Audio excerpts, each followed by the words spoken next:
robotic bar staff, drones doing dance routines, and augmented reality artwork in the corridors. The Royal Caribbean's Symphony of the Seas is not only the biggest cruise ship ever floated, but also the most high-tech. And wait till you learn what goes on behind the scenes. Join us for an unforgettable sail aboard the biggest cruise ship in the world.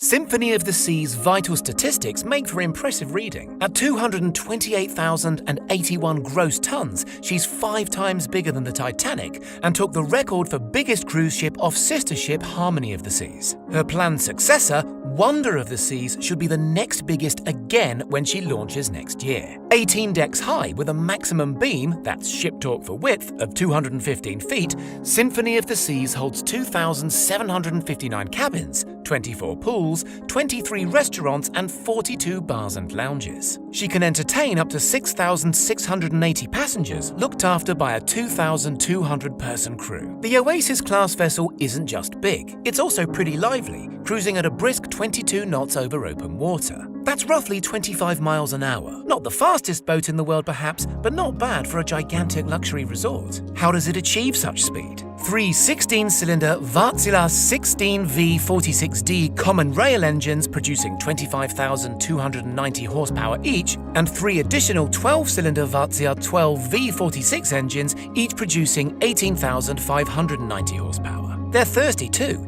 each guzzling up to 13,777 gallons of fuel per engine per hour. The engines are oriented Azipod style. That means each 20-foot wide propeller is mounted on a pod that can swivel to assist steering, which is more efficient than old-school rudders. Symphony's propulsion engines work in concert with 4 additional bow thrusters up front, which are electric-powered and each generate 7,380 horsepower. For comparison, a Tesla Model 3 generates a combined power of about 480 horsepower. Marine engineers are always seeking clever efficiencies to make their energy-hungry fleets more sustainable. Symphony of the Seas incorporates a clever air lubrication system, which injects air into the turbulent layer of water underneath the ship's keel. This reduces friction by up to 1/10, which in turn can cut fuel use by up to 1/4. That's a pretty huge deal. And as a bonus, air lubrication also reduces noise and vibration levels in the aft portion of the ship. Enough about the engines, what are the cabins like? Roughly half of the Symphony of the Seas is made up of cabins, or staterooms to use their fancy name. For the last word in holiday indulgence, check out the Ultimate Family Suite. Sprawled over 1,346 square feet, with a balcony hot tub and a mesh-enclosed outdoor climbing apparatus, the suite features an air hockey table, mini-golf, chalkboard wall and a fun slide to move swiftly between levels. There's a floor-to-ceiling Lego wall and a vast 85-inch theatre-style TV with 3D movies on demand. Not to mention a private multi-platform video game library, all for a mere $50,000 per week. Most staterooms are somewhat more compact, so even something as trivial as the thickness of a veneer on the cabin walls could be pared back over the entire length of the ship in order to squeeze in an extra cabin per deck. The rooms are acoustically insulated to shield engine noise and dance music from the onboard nightclubs. All toilets are guaranteed not to spill their contents into the cabin, as long as, even in choppy waters, the ship never inclines more than 10 degrees. Historically, sleeping in an internal windowless cabin was bleak, not with the Symphony of the Seas' virtual balconies, which project a real-time view of the twinkling oceanic world outside. Engineers on this ship use 4 separate camera angles to recreate the view as faithfully as possible, after discovering from previous vessels that guests became seasick if the view didn't match the movement they felt from the ship itself. Clever design tricks like uplighting and well-placed mirrors and well-chosen carpet patterns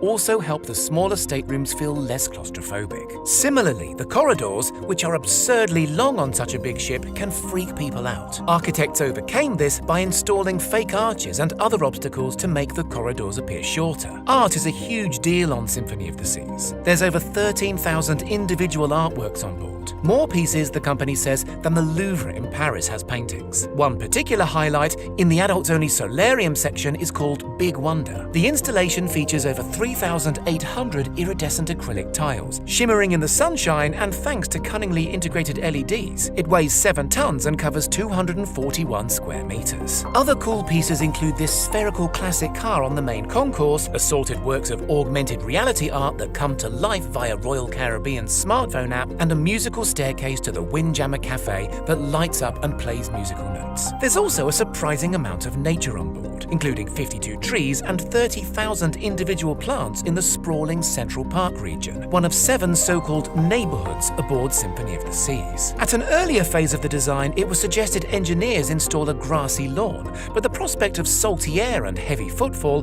meant that idea was wisely shelved. So how do the guests keep busy? Ultimate Abyss is a 10-story helter-skelter with pulsing LED lights and sound effects. You climb into an anglerfish's mouth 130 meters above sea level, that's higher than Mount Rushmore, and plummet down the longest slide anywhere at sea. You can zipline across the ship's distinctive internal cavernous open space, 9 stories above the deck. There's a full-sized basketball court and dodgeball arena, and a casino, a comedy club, 2 12-meter climbing walls, a science lab just for kids, and a library. They even host regular parades with fully costumed actors, acrobats, and giant balloon drops, and DJ-led pool parties. The perfect storm is a triple-speed water slide with a swirly champagne bowl at the bottom. And there's a full-on water park festooned with tasteful deck chairs at Splashaway Bay. If all that sounds a bit naff and resorty, why not try a round of glow-in-the-dark laser tag? Or try your hand at surfing on not 1, but 2 12-meter flow rider surf simulators. The aft deck is dominated by an innovative aqua theatre, where Olympic standard divers plunge 9 meters through the air into the deepest pool on any ship anywhere, performing daredevil acrobatics with dazzling light shows and other choreographed theatrics. Not keen on the water? There's a normal theatre towards the bow end, where highlights include the musical Hairspray and a show celebrating the history of aviation with a moon landing and a proper working reenactment of the Wright brothers plane.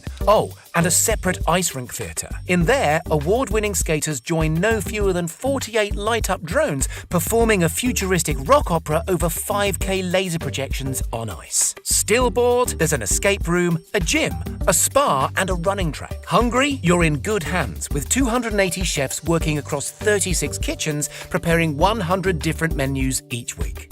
11 million meals a year are served. Every week, that works out as 700 pounds of ice cream and 2,100 pounds of lobster tails. In the bakery, they bake 40 different types of bread from all over the world, as the onboard butcher slices and dices 15,000 pounds of beef and 9,700 pounds of chicken. That's every week. As you'd expect, that all entails quite a feat of logistics. On turnaround day at the port of Miami, Symphony of the Seas typically takes on board 30 trucks worth of food. Crew will order based on the passenger manifest. If there's more children aboard, they'll order a pallet of extra chicken fingers. Each of the onboard restaurants is designed to minimize distance from the storerooms below deck. When you're shucking 2,000 oysters, freshness matters. The future of getting lit is on board, in the shape of these robotic bartenders at the Bionic Bar. Choose a cocktail or design your own, and watch these metal mixologists shake you up a treat as electronic display boards highlight each ingredient. What happens to all the waste? Years ago, on less enlightened boats, so-called black water, basically raw sewage, was crudely dumped overboard. Today, it's treated until it's near drinking water purity, then returned to the sea. Trash is stored in vast onboard storage containers and frozen in order to slow down the bacteria on the way back to port. Although inherently not a very sustainable business,